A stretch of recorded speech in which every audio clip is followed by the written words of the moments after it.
Hello again, everyone. I'm here to do DenaliWind's prompt about scenarios. She gave two. I haven't been able to watch anyone else's videos on this prompt, so if there are more scenarios added, I will just answer those in another video. So I'm here with Haru, who, if you haven't seen my other videos, she's a Kendo Coco Rosita head on the 62 centimeter doll zone girl body, and she's awesome. And the first scenario was your character is at work and their hair keeps getting in their face. What did they do? How did they react, etc. And with her, I don't know if I've explained before, but she had a traumatic incident happen where her actual hair was burned and cut off. It was quite awful. And ever since that happened, she's been very self-conscious about her hair because it needs to grow back in, and it needs treatments and stuff to get it anywhere near back to decent. So she's been wearing wigs like this, even though it's a doll wig. It is also technically representative of what she actually wears as her character. She wears wigs, and she is very, very, very self-conscious about it. So she wears them in bright colors so it looks like she's doing it on purpose rather than to do it to hide what happened.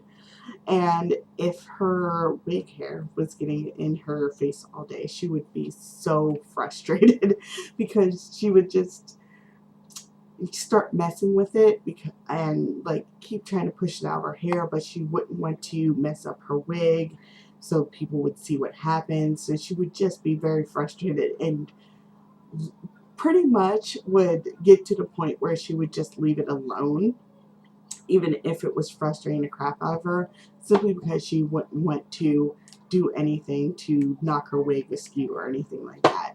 So she'd be one of those people just sitting there like, she'd probably have like a really annoyed look on her face and just like, oh, I want to end this. And at some point, she could, go off. She would probably try to clip it, but again, it just depends on the wig she's wearing and if she could clip it without it looking horrible. Because again, she is super self-conscious. Like it's ridiculous. So she would rather hair just be like in her eye all day than do anything to make her look worse or stupid or anything to possibly knock the wig off her head or anything like that.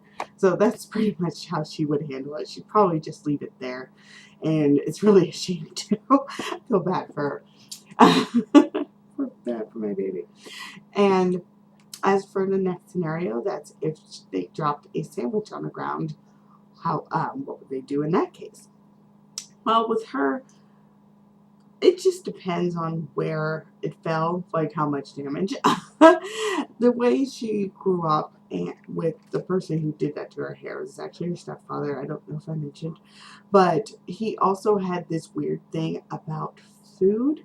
So like he would punish them by locking away the food. So she now has a weird thing about food, and she doesn't let food go to waste. She has like a real problem with like leftovers. She will eat something until it's gone. Like, and I'm not saying she won't leave leftovers. I mean, like, she will eat that for days on end until it's gone, and then like move on to the next thing. She will not let anything go to waste. She won't let anything go bad because she knows the value of food. So if she indeed did drop a sandwich, unless it dropped in like mud, she would pick it up, dust it off, and eat it. And yeah, she would just eat it. Now, if it fell into something like gross or anything like that, she wouldn't eat it. She would find if she would probably try to salvage some of it to maybe give to an animal or something like that. But otherwise, she would have to really convince herself to throw it away. She would not eat it, but she would feel really bad about having to throw that away. That's just how she is. She is just very much like that. It's pitiful, but also that's just her character. So yeah, there's the answer for that scenario as it is. And thank you very much if you watched, and I'll see you next video. Thank you.